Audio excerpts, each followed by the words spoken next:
Welcome to my first ever track day.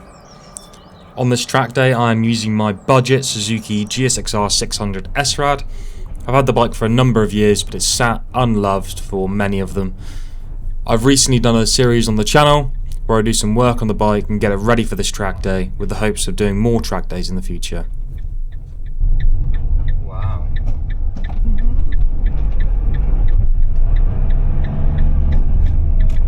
I'm just going to fall over now. Yeah. So I was actually really quite nervous about this track day, and there's a few reasons for that. Not all of them because I had a budget bike that I wasn't quite sure of. I've got quite a rare condition, muscular dystrophy, called dysferlinopathy. The symptoms I have of that are some quite extreme pain and also a lot of weakness in my legs, which does affect some of my riding. I wasn't really sure to what degree it was going to affect me on this track day. I had real anxiety about not being able to do it, about being in a lot of pain, about holding people up and ruining other people's days because I was in the way. And I had all of these emotions on the upcoming of this event, and I had some real trepidation. A couple of days before, I nearly called it off because I was just so nervous. But I didn't list powered bike on the day, but it didn't affect my fun, and I had a fantastic time. So please enjoy this video, and let it be a reminder that no matter what's going on in your life, you can still do the things you love. I did before, totally new to me, and they said, okay, we'll put you in group 6. Now, I later found out that group 6 was the novice group, and group 5 was the new to track day group. I think what had happened was that group 5 was already full, so naturally they put me in the next best thing, which was group 6. Now, when I first set out on track, I was a little bit nervous because I noticed that I was one of 2 bikes with number plates. Everything else was a track bike. And even actually in group 6 there was a couple full-on track bikes such as S1000RRs, which had never seen the road, with full carbon fibre fairings, and they were serious bits of kit. Now, I for sure had the lowest powered bike on the day, but it didn't affect my fun, and I had a fantastic time. So please enjoy this video, and let it be a reminder that no matter what's going on in your life, you can still do the things you love.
Now, as you probably heard there, this was the start of the issues with the bike, and I didn't have any major issues, but I did have a few gearbox teething problems. That was the bike jumping down a gear as I shifted up.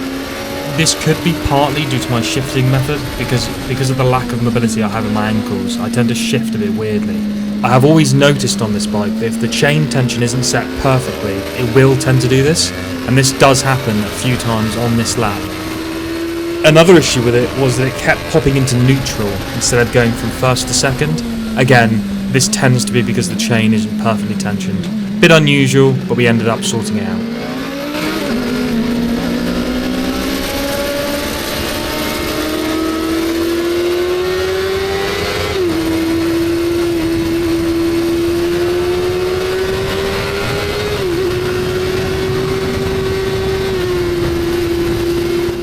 During the briefing, they made it very clear that we shouldn't overtake on the inside of the back straight, hence why I've always made an extra effort to overtake on the outside of the back straight to avoid cutting anyone up.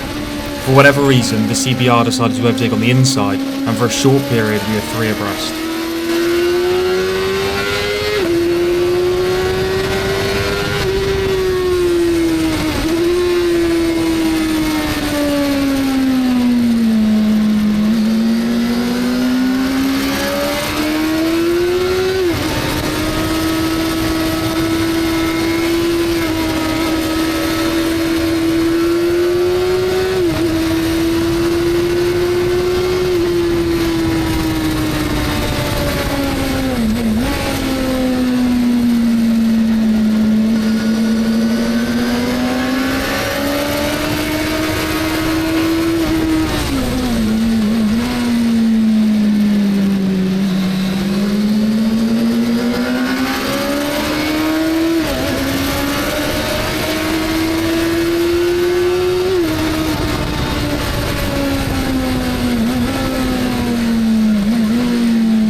The bikes in front of me broke way earlier than I was expecting on this one, and I ended up running a little bit wide. To avoid cutting anyone up, I let them pass before overtaking them later on.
So that's another occurrence of the bike dropping down a gear, unfortunately. After this session, I adjust the chain and I don't have any further problems other than a couple false neutrals, but the gearbox has always been a little bit iffy on this bike, and I think it just needs a bit of a refresh.